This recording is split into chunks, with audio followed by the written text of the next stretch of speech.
A este lugar lo llaman el Karlaj, una contracción de Kazajistán y Gulag. Aquí reside una parte de la memoria de la ex Unión Soviética. La historia de 18 millones de rusos que sufrieron la excepcional represión de los campos del Gulag. Más de 800.000 condenados a confinamiento fueron deportados aquí. Entre ellos, decenas de miles de niños. La mayor parte todavía hoy vive en estos pueblos. Aquí está grabada la historia de los llamados niños del Gulag.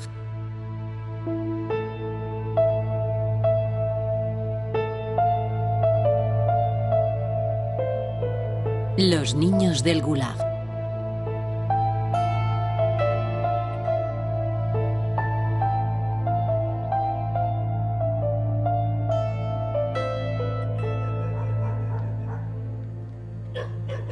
Dolinka, un pueblo como tantos otros. Creado de la nada en 1937, era por entonces una prisión gigantesca, de la que estos barracones representan los últimos vestigios. Un departamento del Gulag destinado a las mujeres y a los niños. En Kazajistán, país de Asia Menor, suelen decir que los que tienen rasgos rusos tienen necesariamente vínculos directos con la historia del Gulag. Yo nací aquí, en el campo, en 1954, el 9 de junio exactamente. Mi madre estaba presa y fue aquí donde me trajo al mundo. Mucha gente como ella fue recluida en estos campos de Gulag. Se convirtieron en enemigos del pueblo, como decía. Aquellas heridas no han cicatrizado. El grueso de la población local se fue formando con las personas que purgaron sus penas, pero que se quedaron aquí, en el Gulag. Decidieron hacer su vida aquí y algunos todavía viven.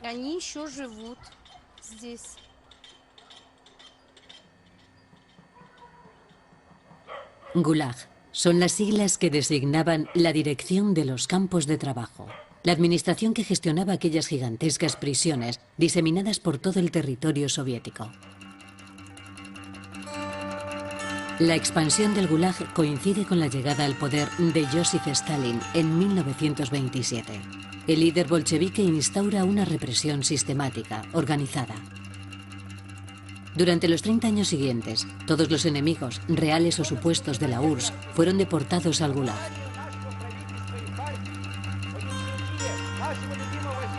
El déspota se apoya en una policía política que solo obedece sus órdenes. El NKVD. Con él erradica toda contestación. En 1936, Stalin crea un nuevo estatus, el enemigo del pueblo. Hombres, mujeres o niños de corta edad, todos pueden, a partir de ahora, ser condenados a los campos de trabajo. Encerrados en trenes de transporte de ganado, a 70 personas por vagón, los prisioneros viajan durante semanas con destino al Gulag. Los campos se extienden poco a poco por todo el territorio, principalmente por el extremo oriental, el Círculo Polar o Kazajistán. Siempre a miles de kilómetros de Moscú.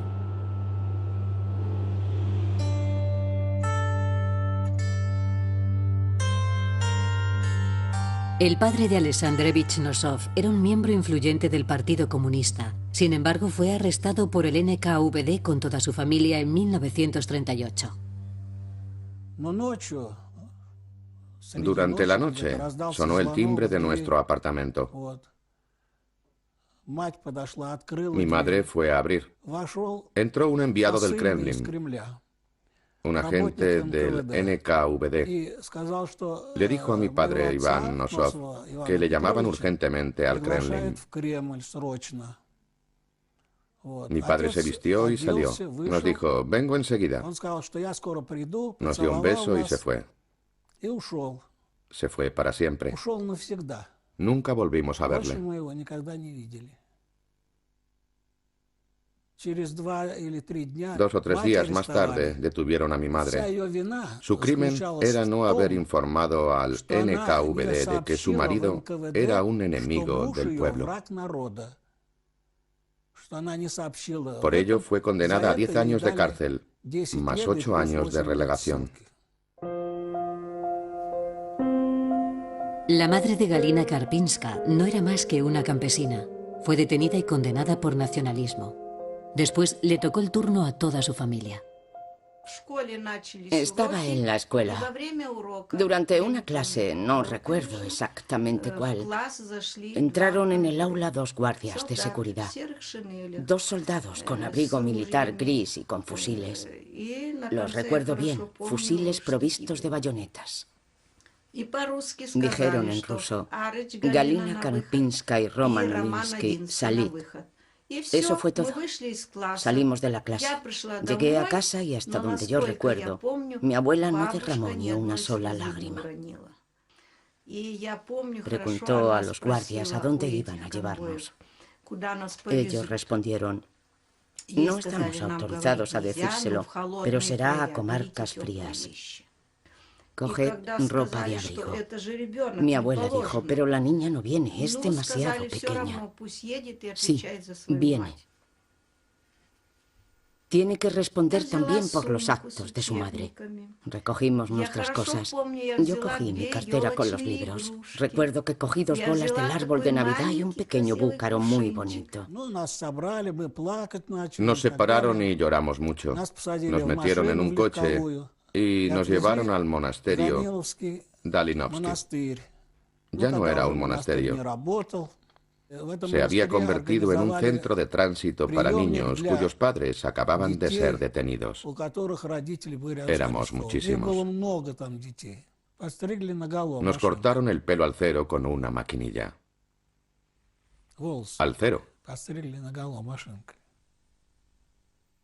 Y nada más llegar me separaron de mi hermana. Yo a un lado y ella al otro. Y nunca más volví a verla. No sabía que mi padre había sido ejecutado, que mi madre estaba en Kazajistán. No sabía dónde estaba mi hermana. En realidad ya no sabía nada de mi familia. Una vez que han pasado por las zonas de tránsito, los niños suben también a los trenes de prisioneros. Como ellos, no tienen más equipaje que una única maleta.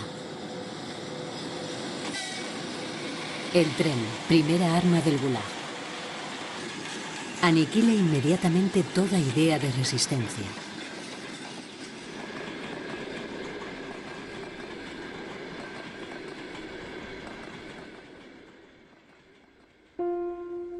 Dina Chulkevich no sabe ni dónde ha nacido ni su nacionalidad. Fue deportada con su madre y su hermana en 1943. Nos llevaron a una especie de estación rodeada de alambradas. La gente trepaba por las alambradas. A nosotras nos dejaron pasar. Montamos en aquel tren y partimos. Teníamos que permanecer acostadas en la litera de arriba. Yo no bajaba nunca. No nos lavábamos. Fue terrible.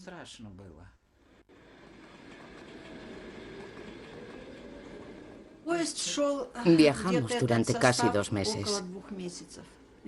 Recuerdo que en nuestro vagón había una mujer que se llamaba Anya. Anya Sivakova. La habían deportado con sus 2 hijas, que tenían alrededor de 14 años. La madre se volvió loca. Después murió un anciano. También murieron niños pequeños. Se los llevaron para enterrarlos.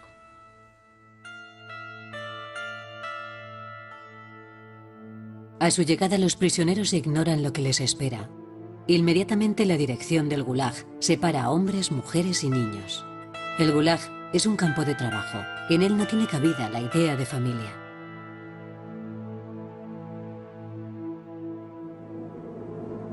La mayor parte de los campos estaban organizados alrededor de una mina de oro o de carbón, o de un gigantesco proyecto de ingeniería. Como en estas imágenes de las obras del canal que une el mar Báltico con el mar Blanco, uno de los grandes proyectos ordenados por Stalin. Unos 25.000 prisioneros murieron para construirlo. Stalin ofrece, de hecho, una mano de obra gratuita, encargada de hacer el trabajo más duro, el que nadie habría aceptado.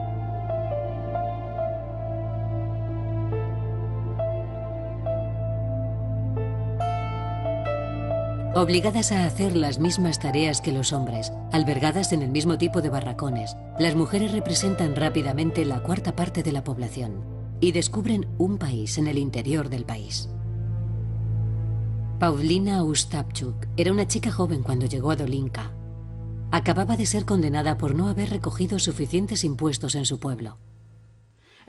Este es el campo de las mujeres que he dibujado de memoria. Esto era la enfermería y esto todas las chabolas donde vivíamos. Aquí es donde almacenaban nuestras pertenencias. Esto era el comedor y aquí estaban las duchas. Cuando uno ve toda la región de Dolinka, todo ese inmenso territorio no era más que una cárcel. Veíamos aquellos rectángulos de alambradas de espino electrificadas, zonas para hombres, para mujeres.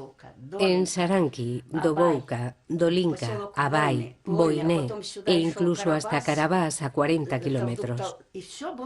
Todo aquello era como si estuviese rodeado de electricidad. Y todas esas ciudades eran campos de concentración. Y lo mismo hacía Dolinka, todo eran campos. Por un lado había canteras, imposible huir por allí, porque los taludes eran profundos. Por el otro lado había un canal, y delante de nosotros estaba la carretera central con sus alambradas de espino, y los campos hasta donde alcanzaba la vista.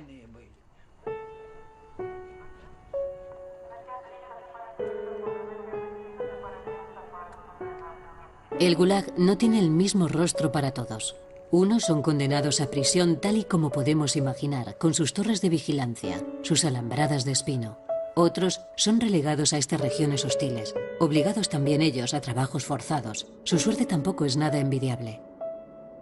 Están abandonados a su suerte y se les prohíbe abandonar estos territorios desérticos. Tienen que construirse un lugar donde vivir, sobrevivir, sin nada.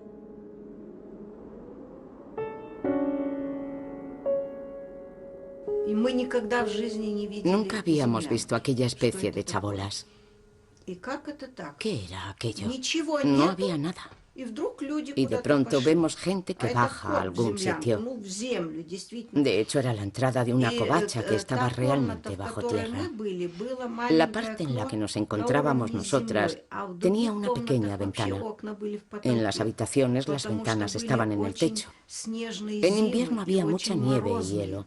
Y las ventanas estaban en el techo para que si la nieve bloqueaba la entrada, pudiéramos salir por las ventanas. En invierno, mal que bien, podíamos vivir allí. Lo peor eran las chinches. Era imposible dormir por la noche a causa de sus picaduras. Una verdadera pesadilla. Y en primavera, con el deshielo, nos encontrábamos con el agua hasta las rodillas.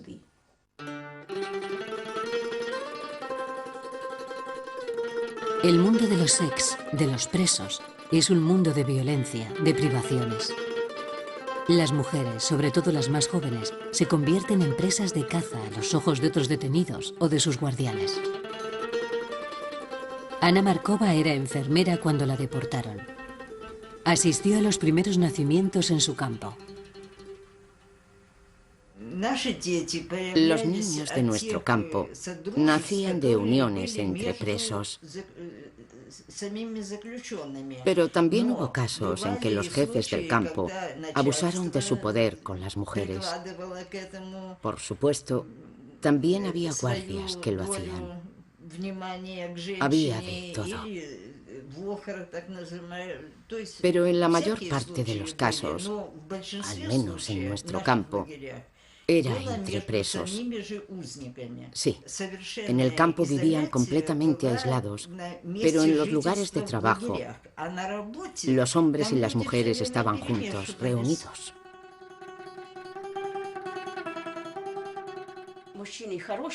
Los hombres se portaban bien con nosotras, pero los comandantes, los que trabajaban para la administración, nos miraban.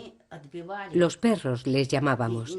Se apoderaban de las mujeres. Cuando veían una joven se la comían. Le voy a contar una historia terrible. Si una joven rechazaba sus proposiciones, la encerraban. Abusaban de ella 11 personas y la 12ª tenía sífilis. Una de nuestras jóvenes sufrió aquello. No sabía que estaba embarazada. Perdía trozos de carne. A mí me prometieron la misma suerte. Tuve que ceder, porque la vida es lo que más apreciamos. De lo contrario, hacían de ti una inválida, te sacaban los ojos o te hacían algo así.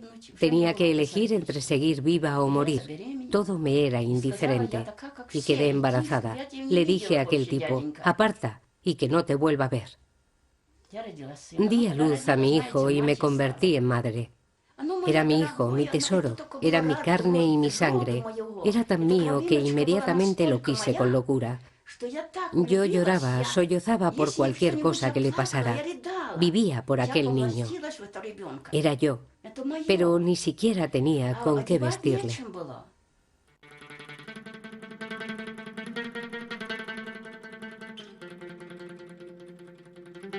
Los pocos médicos que hay en el Gulag solo tienen una misión: ocuparse de la mano de obra. Nadie se había atrevido a imaginar que alguna mujer podría dar a luz en semejante ambiente carcelario. Y menos aún que un recién nacido pudiera sobrevivir allí. Las prisioneras tenían que arreglárselas ellas solas, dar a luz entre ellas. Entre los presos había muchos médicos y enfermeras. Había médicos, enfermeras, cuidadores. Y aquellos profesionales eran los que asistían a las mujeres en el parto. En los campos, algunas personas estaban maravilladas porque la gente había sido apartada de la vida normal. En todo el tiempo que llevaban detenidas no habían visto animales, niños, lo que los seres humanos están acostumbrados a ver cada día. Y allí de repente viene al mundo un niño. Para algunas era un milagro. Imagínense, hacía años que no habían visto niños. Viene al mundo un niño, después otro, después varios. ¿Cuántos? Nadie lo sabe con precisión.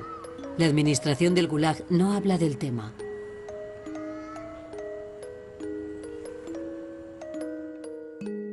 No obstante, el NKVD se ve obligado a habilitar lugares reservados. Los niños se convierten enseguida en objeto de propaganda.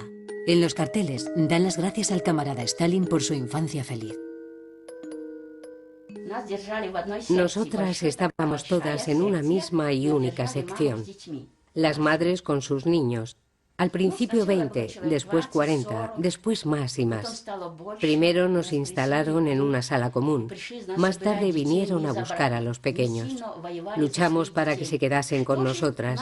No había nada previsto para instalarlos en otro sitio.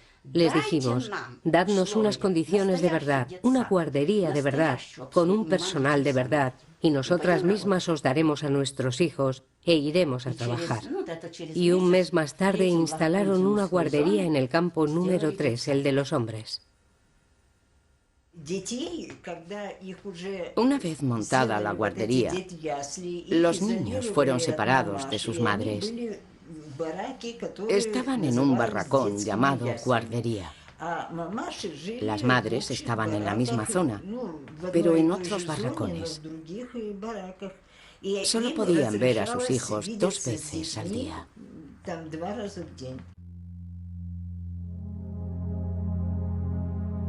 Las mujeres que acababan de dar a luz no tenían derecho a ningún privilegio. Como los otros detenidos, desde el más viejo al más joven, tenían que retomar el trabajo a las 4 de la mañana en las brigadas forestales o en las serrerías. Durante el día, unas educadoras vigilaban a los niños, una por cada 20 bebés de media. No tenían ni tiempo ni medios para cambiar a los niños, y menos aún para alimentarlos. Recuerdo las visitas de la tarde, Cuando las madres volvían del trabajo, era una multitud de madres que corrían dando gritos para reunirse con sus hijos. Los cogían, los cubrían de besos, los abrazaban. Y cada una hablaba su idioma. Para enseñarles la lengua rusa, se incluyó en el orden del día el tema de una educadora de habla rusa. Por la noche eran las madres quienes les alimentaban.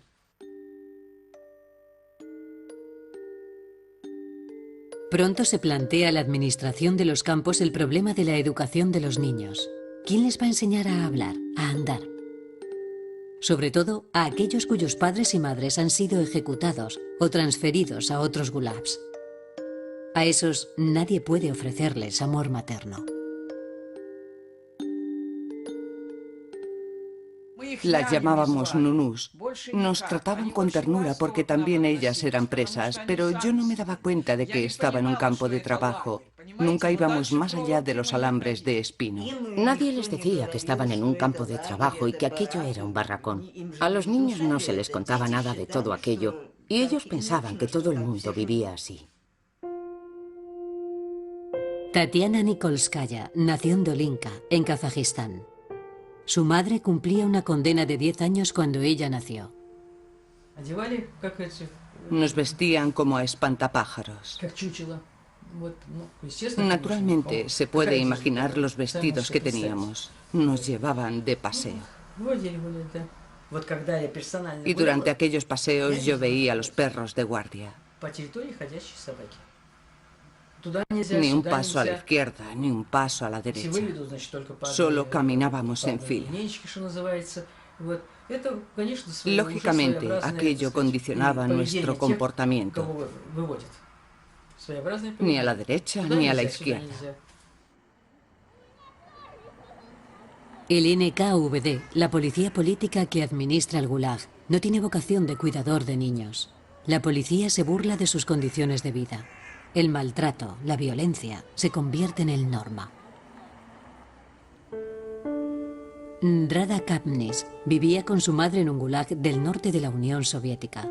Pasaba los días en la guardería y sufrió esta violencia. Siempre estaba llena de moratones y mi madre no entendía por qué. Yo hablaba muy mal, solo tenía 2 años. Un día mamá quiso saber la verdad. Se escondió para ver qué pasaba y oyó gemidos. Miró y me vio con un pañuelo en la boca y a la educadora que me pellizcaba las mejillas y decía: exterminaré al enemigo en ti. ¿De qué enemigo hablaba? Mi madre no pudo contenerse. Trabajaba cortando madera y en la mina y tenía fuerza en los brazos. Entró como una furia y empezó a golpear a aquella mujer, hasta el punto de que la educadora acabó en el hospital. Mi madre pasó más de 1 mes en prisión y fue condenada a 10 años de campo suplementarios. 10 años de campo por defender a su hija. Y nos separaron. Pasé días enteros llorando, hasta que un día me dijeron: te vamos a llevar con tu mamá. Entonces me calmé.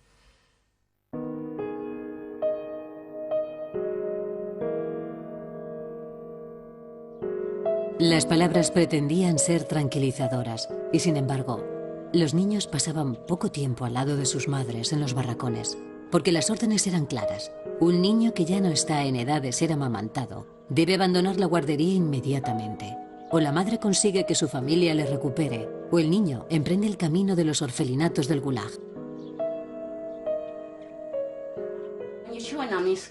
Sin decirnos nada, nos encerraron en nuestros barracones con doble vuelta de llave. Trajeron unos camiones cubiertos de lonas. Era invierno. Sacaron a nuestros niños de la guardería. Llorábamos como para conmover a las piedras. Y se llevaron a nuestros hijos. Cada madre abrazaba a su hijo.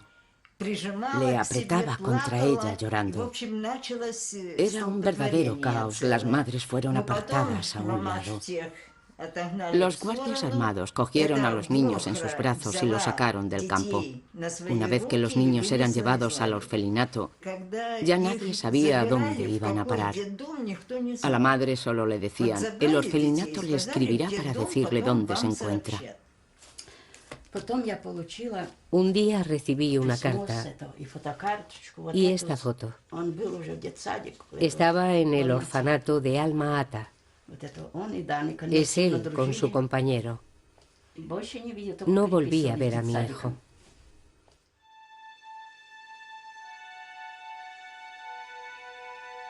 Al dolor físico y al infierno carcelario se suma para las madres la culpabilidad.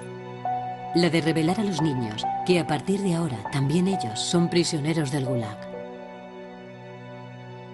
Algunas tratan de mantenerse en contacto con sus hijos. Escriben a la dirección de los campos. A la atención de la administración, barracón número 25. Os ruego que me indiquéis el lugar donde se encuentran mis hijos, Evgeny y Vladimir, que se han quedado solos. Informadme, por favor. La respuesta inapelable. Devolver al remitente. Los niños, por su parte, también buscan con sus cartas. Buenos días, querida mamá. ¿Por qué no me escribes? Mamaita, estudio segundo curso en la escuela. He estado muy enfermo con sarna. Te he hecho mucho de menos. Esta es mi casa, mamaita. Yo no dejaba de llorar y de reclamar a mi hermana, Nona. La buscaba por todas partes, ¿comprende? Y no la encontraba. Me dijeron que estaba enferma, en cama. Nunca conseguí encontrarla. Y sin Nona fui a parar al orfelinato. Y allí comenzaron los problemas de verdad.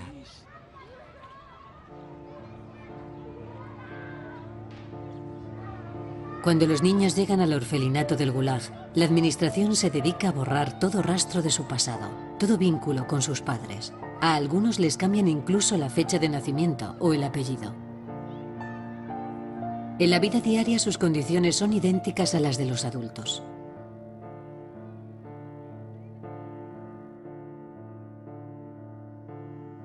Lutzea Dolinsky nació en el tren que llevaba a su madre a Dolinka. La madre murió 6 meses más tarde.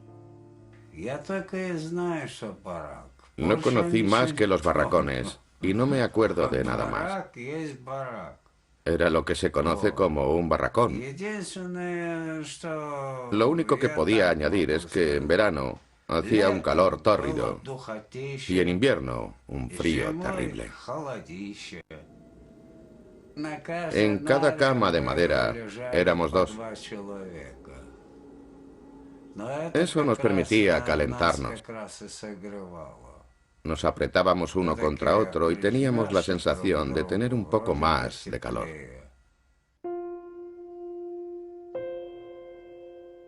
Soya Skludova creció en el mismo orfelinato. No tiene ningún recuerdo de su madre. No vivimos nada bueno. Nos maltrataban. ¿Cómo explicarlo? Éramos muy jóvenes, todos pequeños. Algunos se hacían pis en la cama. Y entonces, a la hora que fuese, las 3, las 5, las 6 de la mañana, hacían que se levantase todo el mundo. Era el régimen de los campos. Todo el mundo en pie. Y había que secar los colchones de los que habían hecho pis. Todo el mundo estaba en pie, sin distinción. Y hasta las 3 o las 4 de la mañana secando los colchones en pleno frío. Por eso los niños cogían frío y se hacían pis en la cama.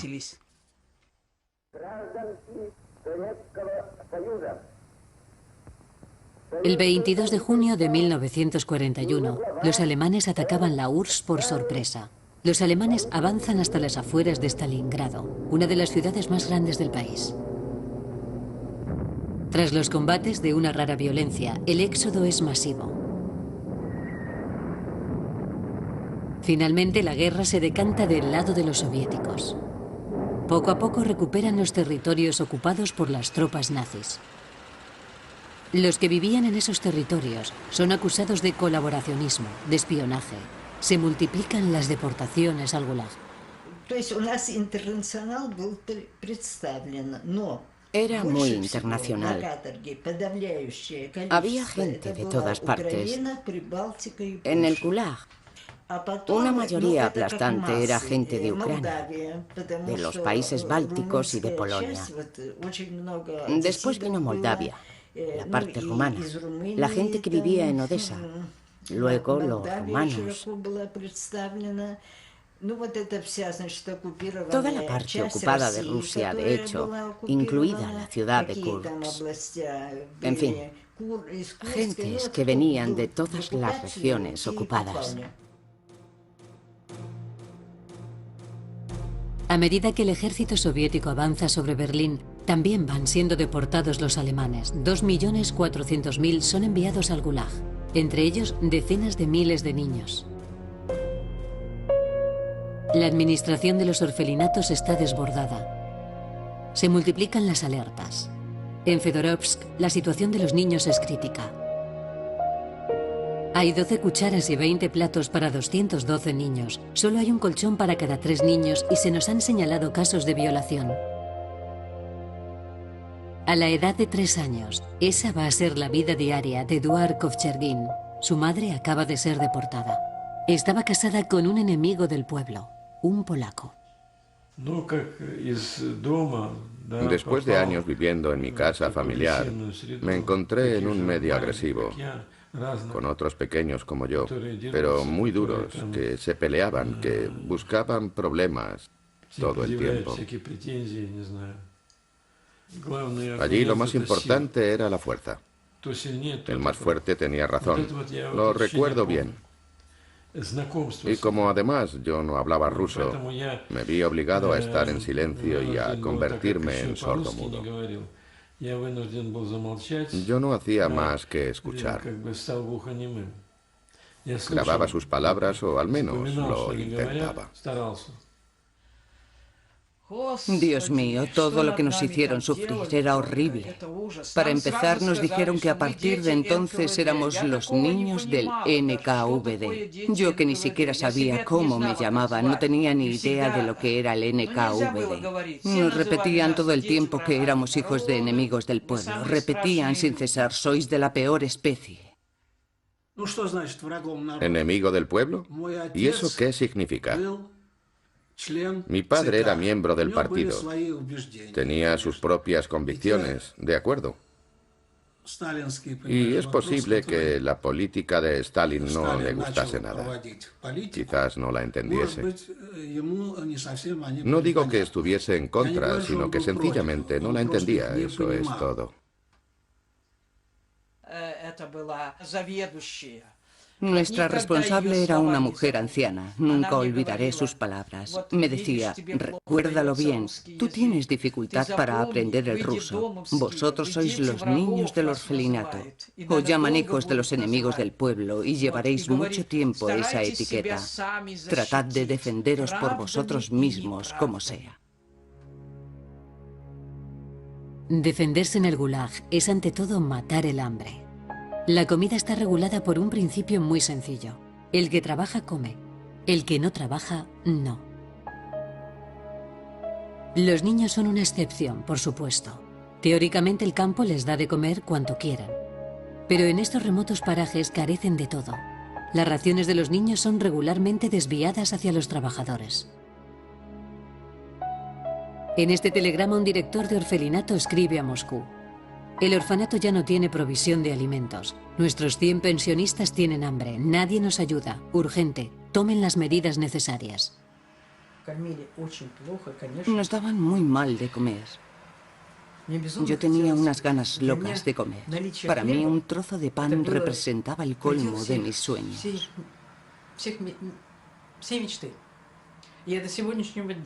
Tanto me marcó el pan que todavía hoy no puedo imaginar una comida sin él.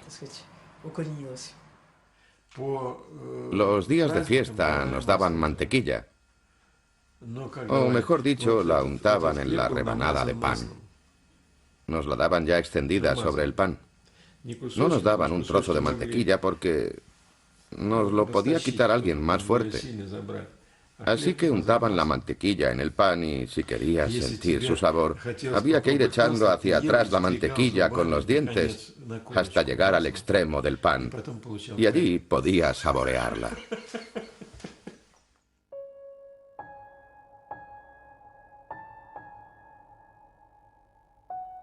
Emma Schwarzkopf era alemana. Fue detenida con su familia en 1943 y se encontró completamente sola en Kazajistán. A veces íbamos por el campo en busca de algo comestible. Yo soñaba con el pan y las patatas. Estábamos hambrientos. ¿Sabe otra cosa que encontramos para comer? Había una almazara donde había tortas de los residuos obtenidos por presión. ¿Y cómo decir? Nos las llevábamos para llenar un poco el estómago.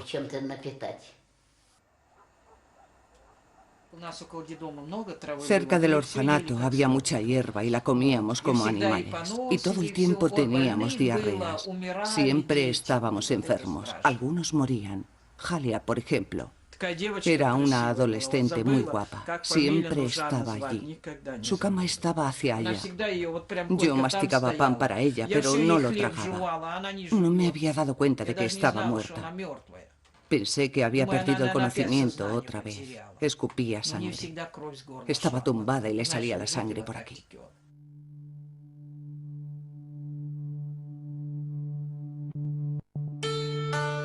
Es imposible conocer el número exacto de los niños muertos en los orfanatos del Gulag.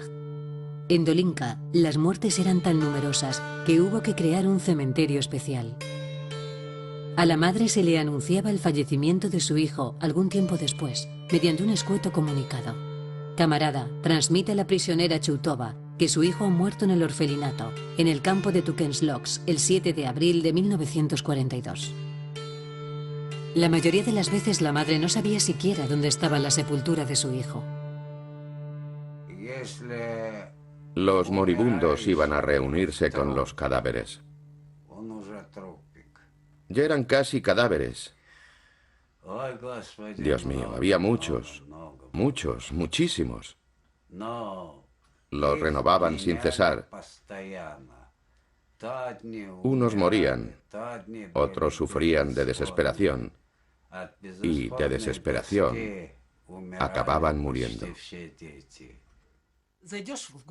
Entras en el dormitorio donde hay una estufa y detrás de la estufa yace un niño muerto. Me cuesta hablar de ello. Un ataúd y otro. Ermakov ha muerto, después otro. Nos reuníamos para los entierros, éramos pequeños. Los débiles como yo nos poníamos cerca de la estufa y detrás de ella siempre había niños que estaban muy enfermos. Es verdad, pero nosotros no comprendíamos que se estaban muriendo. ¿Puede usted entender eso? Estaban allí en sus literas. Después pasaba el tío Yacha. Lo peor era que no se los llevaba enseguida. Eran el tío Yacha y el tío Gia los que se ocupaban de ello. Le llamábamos tío Yucha. Era un hombre fuerte y los niños no pesaban nada. Hasta los 15 años no crecíamos. Ahora me sorprende ver los regordetes que están los niños, mientras que nosotros estábamos esqueléticos. Ni siquiera eran pequeños seres humanos. Les quitaban la ropa inmediatamente y se la daban a otros niños. Era verdaderamente horrible. Si aquellos recuerdos se nos han quedado grabados, es porque aquel horror constituía nuestra vida cotidiana. Crecimos con aquel horror.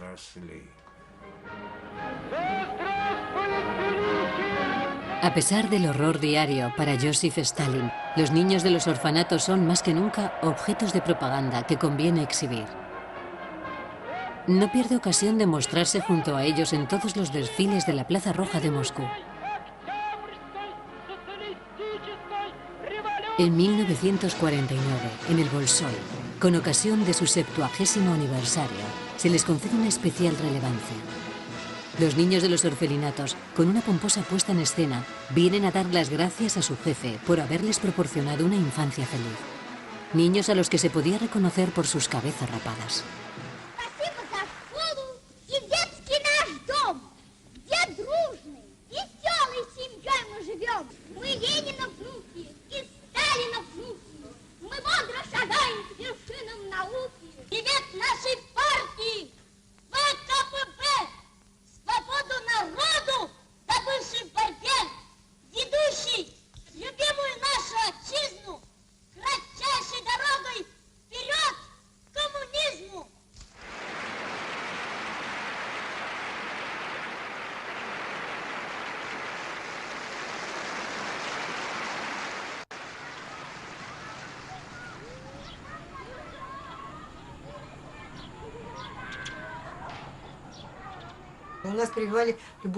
En mi época nos inculcaban sobre todo el amor a Lenin.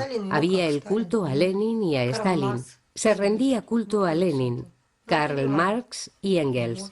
Nos enseñaban a amarles, nos hablaban de ellos. Sí, era patriotismo. Los tambores, las trompetas, los pioneros, los niños de octubre. Después el pañuelo rojo de los pioneros, el Komsomol. Yo era un miembro muy activo del Komsomol. Sabíamos que existía Lenin y Stalin. Naturalmente cantábamos canciones a la gloria de Stalin y de Lenin. Ya ve, hasta nos enseñaron algunas cosas. En los orfanatos los niños eran educados en un espíritu de fidelidad al régimen de la época. Eran fieles. Estando yo en el orfanato, estalló la guerra y varias decenas de pensionistas o de expensionistas del orfanato fueron enviados al frente y recibieron el título de héroe de la Unión Soviética a título póstumo. Se lanzaban al combate al grito de «Por Stalin, por la patria, adelante». Así era como nos educaban en los orfanatos.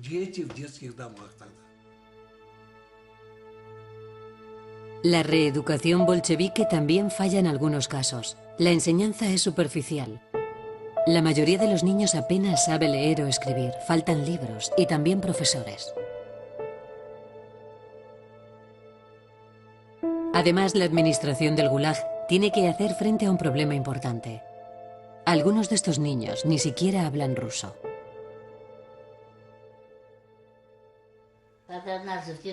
Cuando nos llevaron al orfelinato, había muchos alemanes como yo. Hablábamos alemán entre nosotros. Yo entendía un poco el ruso. La educadora dijo, aquí nada de fascismo. Todo el mundo va a hablar ruso. Punto. Y me vi obligada a aprender ruso. A los 11 o 12 años, a los malos alumnos se les enviaba a dar vueltas a las colas de los terneros, como decían. Es decir, a trabajar en los coljoses. Yo tenía 12 años. Me enviaron a trabajar a una escuela profesional o algo parecido. Entendía las clases, pero en la práctica yo era incluso demasiado pequeña para llegar a las máquinas.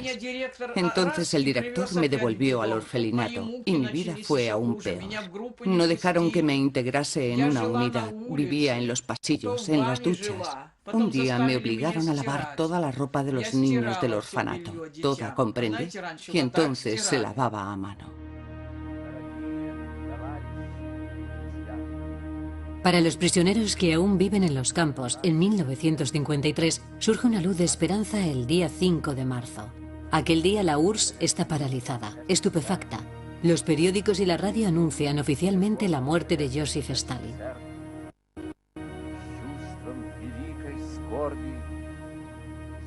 En Moscú, millones de comunistas convencidos hacen cola para saludar por última vez a su líder, para llorarle.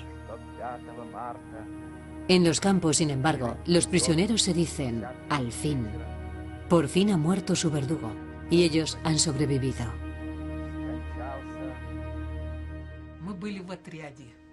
Yo formaba parte de una unidad. Pusieron la radio. La oíamos a menudo para las informaciones. Entonces el jefe dijo, escuchad, niños, Stalin ha muerto. ¿Qué va a ser de vuestra vida? ¿Qué va a ser de vosotros? Vamos todos al club. Nos reunieron a todos en el club del orfanato. Llorad, pequeños. Stalin ha muerto. Para vosotros empieza una mala vida. Hasta ahora no habéis visto nada bello, pero en lo sucesivo será aún peor. Algunos lloraban. Yo no, porque se me había endurecido el corazón. Yo sabía lo que era la vida. Los educadores nos obligaban a sollozar. Nosotros nos reíamos. Me pegaron, pero no lloré. No, no lloré. En casa nos enteramos por la radio. Mi hermano Gena dijo, no llores, un día lo comprenderás. Ya lo entenderás. No hay que llorar, un día lo sabrás. No obstante, yo trataba de llorar. Al fin y al cabo, era un hombre célebre. Más tarde entenderás por qué.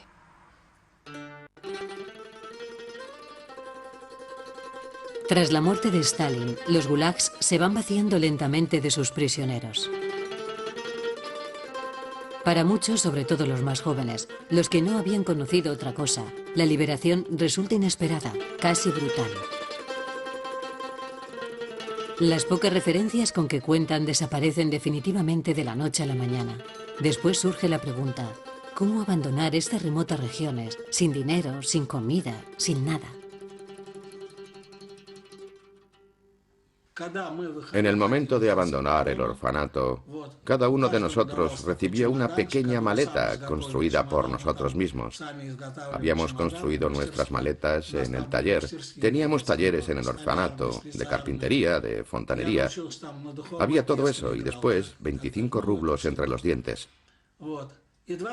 Eso nos decían. 25 rublos y adiós.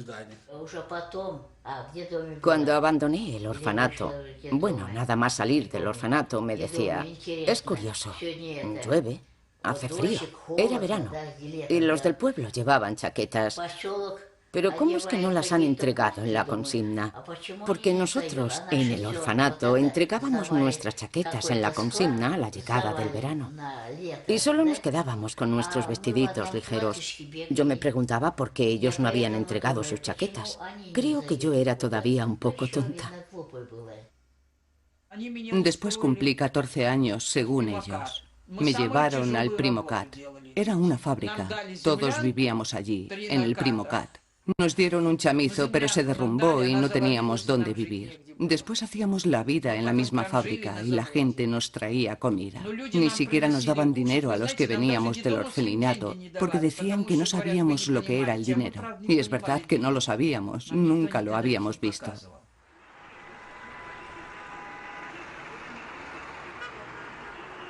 Aunque libres, los niños siguen siendo expensionistas del Gulag. Considerados como ciudadanos de segunda zona, reciben un documento de identidad especial. Lo llaman pasaporte de lobo. De hecho, se trata de un permiso de trabajo que prohíbe a su propietario instalarse en las grandes ciudades del país. A falta de algo mejor, su nueva patria es la región donde han años. Ahora son trabajadores libres y después de años de aislamiento, de soledad, la mayor parte de ellos descubre a su familia. Habían transcurrido 12 años, de 1940 a 1952. No nos echamos unos en brazos de otros como se ve en las películas. Llegó una mujer de la puerta de enfrente. No hubo abrazos ni muestras de cariño. Nada de eso. Estábamos en igualdad de condiciones. También ella salía de prisión, igual que yo.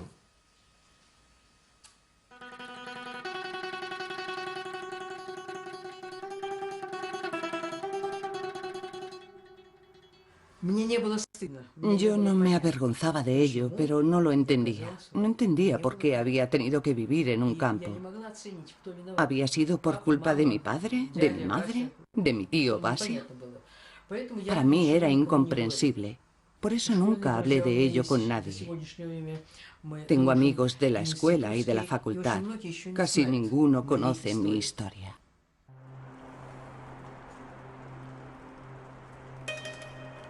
Desde hace más de 50 años, los secretos de estas vidas se ocultan tras estos muros. En el interior, millones de juicios, de informes, de correspondencias privadas. Cada número hace referencia a un condenado, a un sek.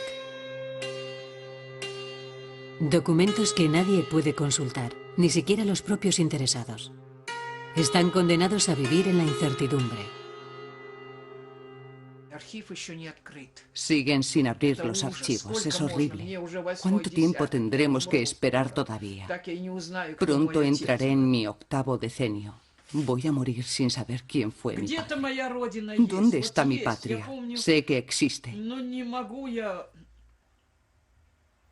Ayúdenme para que pueda saber quién soy y dónde está mi patria. Nada más.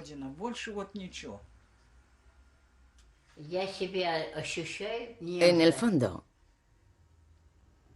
yo me siento alemana. Me considero alemana. Con una madre, Eva, un hermano, Edith, yo, Emma, y un apellido alemán. Eso lo sé bien, está escrito. Pero en la vida diaria hablo ruso. No recuerdo ni una letra de alemán, ni una maldita palabra. Nada. La sensación que hoy domina en Rusia es que la historia de las víctimas del Gulag desaparece a medida que van cambiando los habitantes del Kremlin. Rusia, demasiado acaparada por su cotidianidad hecha de desempleo, de criminalidad, deja que se apague poco a poco la historia de los niños del Gulag. El artículo 53 de nuestra Constitución indica que el Estado tiene que reparar los perjuicios causados a su pueblo, tanto en el ámbito material como en el moral. El hecho es que hasta hoy no hemos recibido ninguna de esas dos reparaciones.